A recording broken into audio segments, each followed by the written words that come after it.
saya akan ada kemarin membaca-baca lagi dan menambahkan lagi apa yang perlu saya tambahkan dari teks yang sudah pernah saya khotbahkan ini. Nah, firman-Nya itu terambil dari 2 Raja-Raja pasal 6 ayat 8 sampai ayat yang ke-23.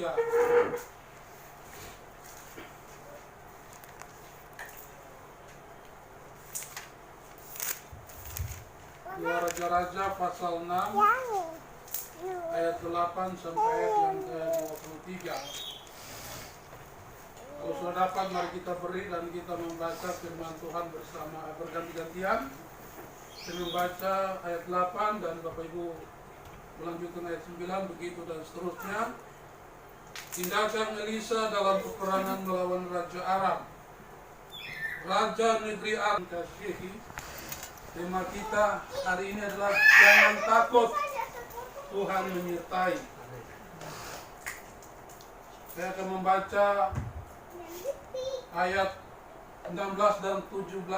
Jawabnya, jangan takut, sebab lebih banyak yang menyertai kita daripada yang menyertai mereka. Lalu berdoalah Elisa, ya Tuhan, bukalah kiranya matanya, supaya ia melihat. Maka Tuhan membuka mata bujang itu, sehingga ia melihat. Tampaklah gunung itu penuh dengan kuda dan kereta berapi sekeliling Elisa.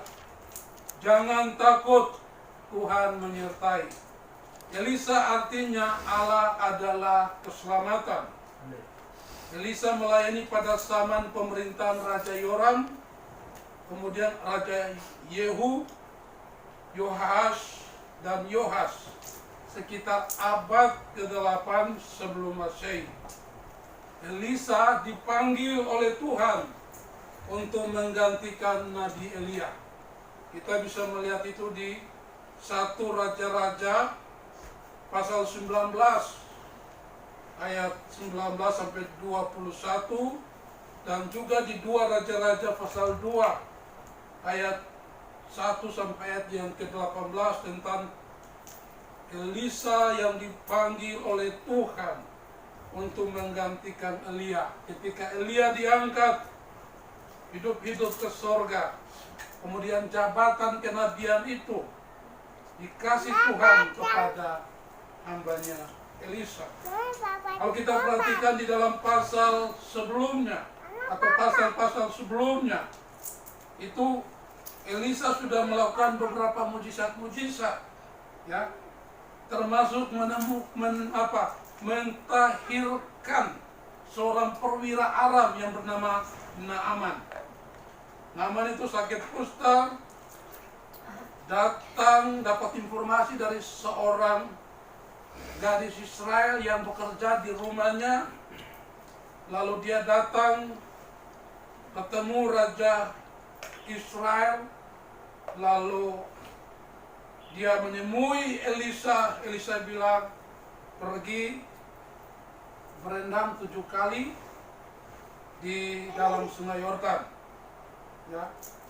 Dan waktu dia melakukan itu, dia menjadi tahir. Nah, saudara-saudara, yang kita baca ini terjadi dalam zaman pemerintahan Raja Yoram. Nah, siapa itu Raja Yoram? Profil tentang Raja Yoram dapat kita baca di dalam pasal 3 ayat 1 sampai ayat yang kedua. Di situ ada keterangan tentang siapa itu Yoram. Yoram itu sebenarnya anak Ahab juga. Tapi waktu Ahab mati di dalam peperangan, yang menggantikan dia itu bukan Yoram, melainkan Ahazia, anaknya yang pertama, ya. Ini Yoram ini adik daripada Ahazia. Tapi Ahazia itu pemerintahnya singkat saja, 2 tahun, ya. Kemudian dia sakit lalu mati. Nah, karena dia tidak punya anak laki-laki, pemerintahan itu jatuh ke tangan adiknya, ya. Seandainya kalau dia ada anak laki-laki, walaupun masih kecil, dialah yang akan menggantikan posisi ayahnya. Itu tradisinya demikian. Tapi karena Ahazia tidak punya anak, maka jabatan raja jatuh ke tangan Yoram. Nah, yang kedua tentang siapa itu Yoram ini, dia sama seperti saudaranya Ahazia atau sama seperti Ahab ayahnya, itu hidup tidak mengasihi Tuhan, hidup jauh dari Tuhan. Coba kita perhatikan di dalam pasal yang ke 3 ayat 1 dan ayat 1 dan ayat 2 itu, Yoram anak Ahab menjadi raja di Samaria atas Israel dalam tahun ke-18 zaman Yosafat raja Yehuda, dan ia memerintah 12 tahun lamanya. Ia melakukan apa yang jahat di mata Tuhan, tetapi bukan seperti ayahnya dan seperti ibunya. Ia menjauhkan tugu berhala Baal yang didirikan ayahnya. Namun demikian, ia masih berpaut kepada dosa Yerobeam bin Nebat yang mengakibatkan orang Israel berdosa pula. Ia tidak menjauhinya. Nah, jadi itu gambaran singkat tentang siapa itu Yoram, ya. Nah, ini alasan kenapa Elisa itu tidak suka sama Yoram, ya. Karena dia juga hidup menyembah kepada berhala, hidup bertentangan dengan perintah Tuhan. Di dalam pasal 3 yang tadi kita baca itu ayat 13 dan 14 itu, Elisa bilang begini sama Yoram ketika ada terjadi, mereka berkoalisi antara Raja Israel, Raja Yehuda, kemudian Raja Edom untuk menyerang Raja Moab, ya. Jadi Moab di dalam keterangan pasal 3 itu, Moab itu berontak terhadap Israel setelah Ahab mati, ya. Jadi selama Ahab masih hidup itu Moab dijajah oleh Israel, tapi setelah Ahab mati, Moab melakukan pemberontakan. Lalu Raja Israel yaitu Yoram mengajak Raja Yosafat yaitu Raja Yehuda bersama dengan Raja Edom untuk memerangi Raja Moab, ya. Nah, waktu mereka sedang berjalan, mereka mengalami masalah di dalam perjalanan mereka, ya. Nah, kemudian Yosafat minta supaya cari Nabi Tuhan, ya, minta petunjuk Nabi Tuhan. Lalu Elisa dipanggil datang. Tapi waktu Elisa melihat Yoram, dia marah, dia tidak suka, ya. Di sini dikatakan begini, tetapi berkatalah Elisa kepada Raja Israel, apakah urusanku dengan engkau? Pergilah kepada para nabi ayahmu dan kepada para nabi ibumu. Jawab Raja Israel kepadanya, jangan begitu, sebab Tuhan memanggil ketiga raja ini untuk menyerahkan mereka ke dalam tangan orang Moab. Berkatalah Elisa, demi Tuhan semesta alam yang hidup, yang di hadapannya aku menjadi pelayan, jika tidak karena Yosafat Raja Yehuda, maka sesungguhnya aku tidak akan memandang dan melihat kepada. Ini suatu integritas hidup dari seorang nabi yang sejati, yang tidak mau berkompromi dengan dosa walaupun terhadap seorang raja sekalipun, ya. Nah, saudara-saudara, tetapi ketika terjadi perang antara Aram dan Samaria yang kita sedang baca di dalam pasal 6 ini, Nabi Elia turut membantu Raja Yoram dari rencana penyerangan yang akan dilakukan oleh Raja Aram. Sebuah komentar yang mengatakan Elisa tidak membiarkan perasaan bermusuhannya terhadap Yoram untuk mencampuri kepatriotannya atau nasionalismenya pada waktu bencana mengancam negaranya. Ia merasa berkewajiban untuk memperingatkan bahkan terhadap seorang raja yang jahat bukan 1-2 kali, tetapi sampai beberapa kali. Itu sebab Raja Aram jadi marah dan mengutus pasukan dalam jumlah banyak untuk menangkap Nabi Elisa.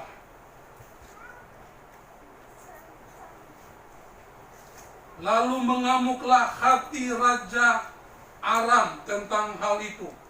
Maka dipanggilnyalah pegawai-pegawainya, katanya kepada mereka, "Tidakkah dapat kamu memberitahukan kepadaku siapa dari kita memihak kepada Raja Israel?" Tetapi berkatalah salah seorang pegawainya, "Tidak, tuanku Raja, melainkan Elisa, nabi yang di Israel. Dialah yang memberitahukan kepada Raja Israel tentang perkataan yang diucapkan oleh tuanku di kamar tidurnya." Jadi waktu terjadi perang antara Aram dan Israel, Raja Aram membuat satu strategi. Ya, kamu harus turun di sini, di situ untuk menghadap. Ya. Tapi Elisa, nabi Tuhan, tahu semua strategi yang dibicarakan oleh Raja Aram, bahkan di dalam tempat tidurnya pun dia tahu. Makanya dia datang kepada Raja Israel, kasih tahu, jangan ke sini, jangan ke situ, karena ada pasukan Aram. Ya, bukan 1-2 kali, beberapa kali, berulang-ulang. Akhirnya Raja Aram ini mencurigai, jangan-jangan ada pengkhianat. Ya, makanya dia bikin satu rapat, kasih tahu siapa pengkhianat yang membocorkan semua informasi rahasia ini ke Israel, sehingga mereka bisa menghindar dari serangan orang-orang Aram. Lalu seorang di antara mereka mengatakan, mungkin saja ini adalah Naaman, perwira Raja Aram itu, yang disembuhkan oleh Elisa. Mengatakan apa? Bukan, melainkan karena ada nabi di Israel. Dialah yang memberitahukan apa yang dibicarakan oleh tuanku di tempat tidurmu. Lalu dia mengutus orang-orang untuk menangkap Elisa. Ya. Bukan 1-2 orang, bukan 100, 200, 300 orang, bukan. Tapi beribu-ribu pasukan dikirim untuk menangkap Elisa di Dotan, saudara-saudara. Mereka datang diam-diam, tiba pada waktu malam, mengepung Dotan, dan waktu bangun pagi-pagi, pelayan Elisa kaget. Rupanya ada ribuan pasukan Aram telah mengelilingi mereka di Dotan, saudara-saudara. Situ dia kaget sekali, ya. Ketika pelayan abdi Allah bangun pagi-pagi dan pergi keluar, maka tampaklah suatu tentara dengan kuda dan kereta ada di sekeliling kota itu. Lalu berkatalah bujangnya itu kepadanya, "Celaka tuanku, apakah yang akan kita perbuat?" Ya, apa yang akan kita perbuat, saudara-saudara? Ya, saudara-saudara, pelayan Elisa menjadi takut. Mengapa ia takut? Karena ia tidak percaya, atau karena ia tidak melihat adanya kehadiran Allah bersama dengan mereka. Saudara-saudara, kalau kita membaca Injil Matius pasal 8 ayat 26, di situ juga ada teguran Tuhan yang keras kepada para murid-muridnya ketika mereka sedang menyeberang, lalu perahu mereka dihantam oleh gelombang dan angin yang begitu kuat. Tuhan bilang sama mereka, "Mengapa kamu takut? Mengapa kamu tidak percaya?" Saudara-saudara, sumber ketakutan kita karena kita tidak percaya, karena kita tidak melihat dengan iman keadaan yang sedang kita alami ini. Itu sebabnya Nabi Elisa berkata sama bujangnya atau pelayannya, "Jangan takut, sebab yang menyertai kita lebih banyak daripada yang menyertai mereka." Lalu Elisa berdoa kepada Tuhan supaya Tuhan membuka matanya, sehingga pelayan Elisa dapat melihat pasukan Tuhan yang menyertai Elisa dan dia. Sebuah komentar mengatakan tidak ada alasan untuk percaya bahwa Elisa melihat malaikat-malaikat yang mengepung atau mengelilinginya dengan mata jasmaninya. Tetapi ia tahu bahwa mereka ada di sana. Ia yakin bahwa Allah tidak akan meninggalkannya dalam bahaya. Dan ia mempunyai iman yang begitu yakin pada doktrin tentang malaikat-malaikat, sehingga seakan-akan ia melihat mereka. Nah, saudara, orang percaya harus sadari bahwa Tuhan itu ada menyertai mereka dan tidak pernah meninggalkan mereka. Mazmur 34 ayat yang ke-8 mengatakan, malaikat Tuhan berkemah di sekeliling orang-orang yang takut akan Dia, lalu meluputkan mereka. Mazmur 91 ayat 11, sebab malaikat-malaikatnya akan diperintahkannya kepadamu untuk menjaga engkau di segala jalanmu. Thomas Watson dalam bukunya Segala Sesuatu Bekerja untuk Kebaikan kita mengatakan, para malaikat yang baik siap untuk melakukan segala pelayanan kasih bagi umat Allah.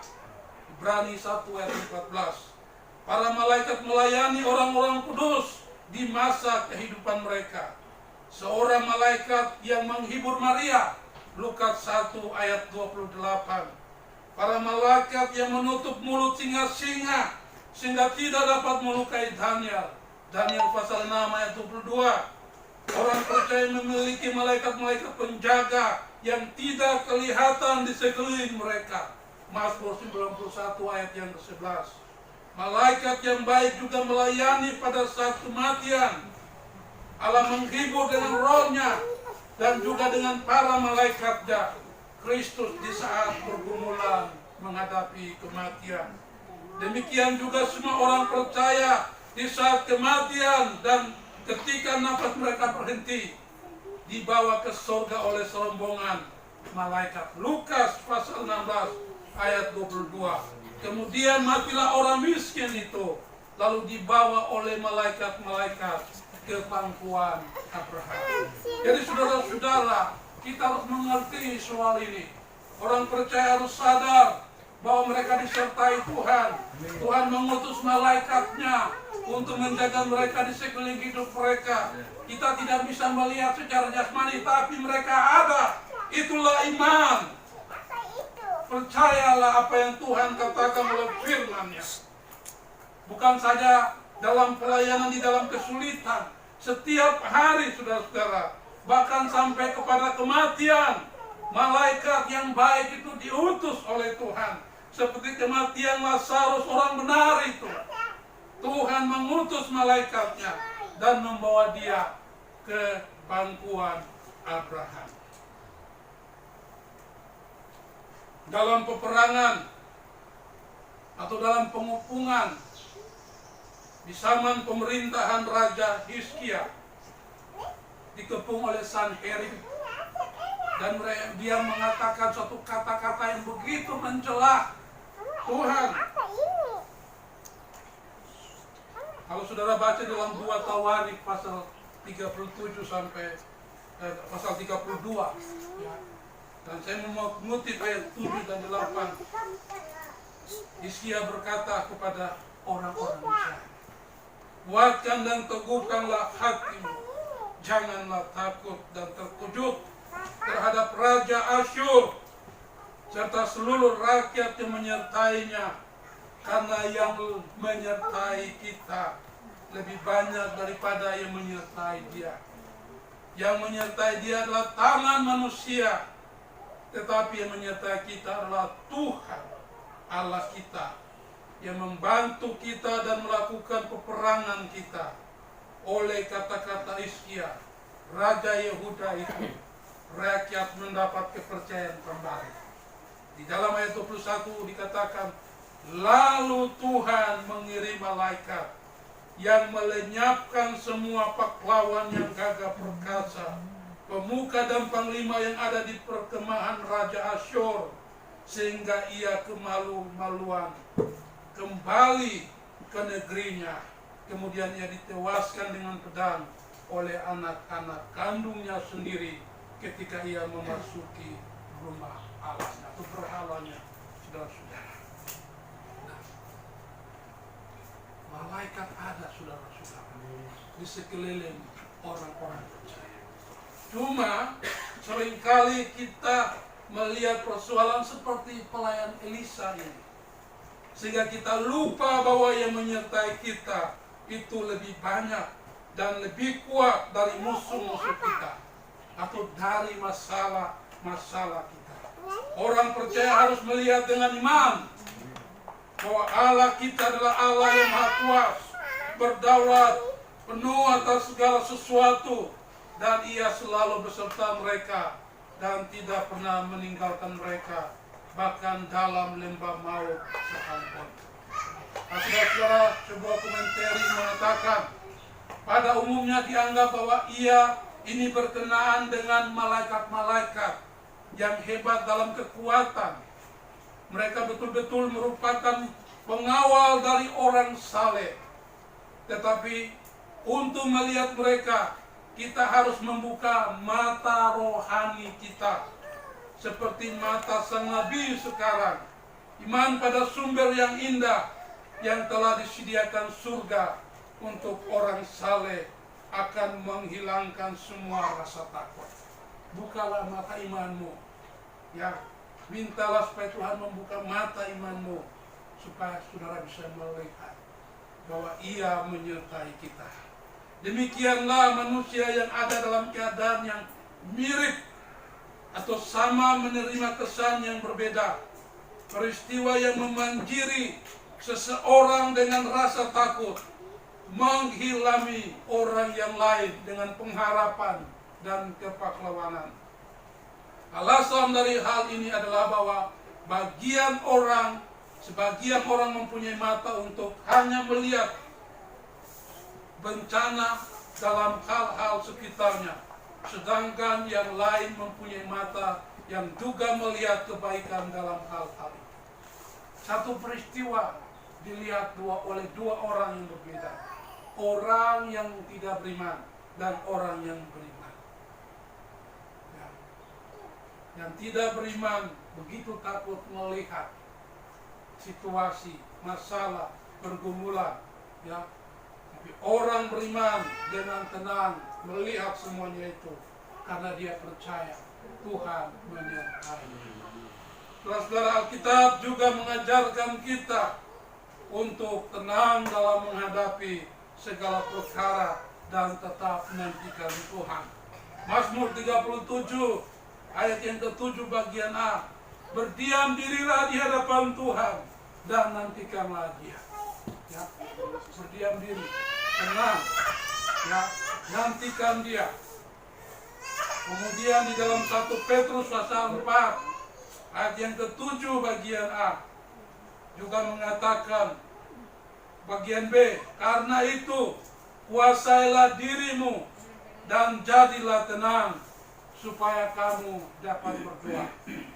Jadi perlu ketenangan supaya kita bisa menguasai diri. Perlu ketenangan supaya kita dapat berdoa, saudara-saudara, dalam menghadapi segala perkara.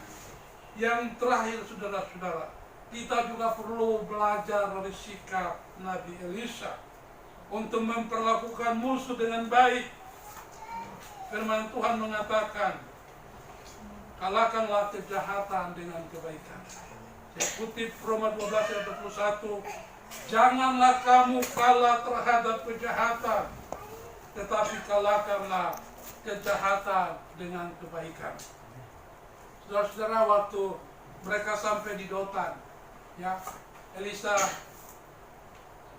mengatakan, Tuhan butakan mata orang-orang ini. Lalu waktu mereka bertanya, Elisa bilang, bukan di sini tempatnya. Kemudian Elisa menuntun mereka kira-kira 16 km sampai ke Samaria. Ya, dalam perjalanan sampai di Samaria, Elisa berdoa lagi, Tuhan bukakan mata orang-orang ini. Dan Tuhan buka mata mereka. Mereka terkejut. Mereka merasa heran. Mereka ada di tengah-tengah Samaria. Ya. Lalu Raja Yoram berkata, kubunuhkah mereka ini? Elisa bilang, jangan.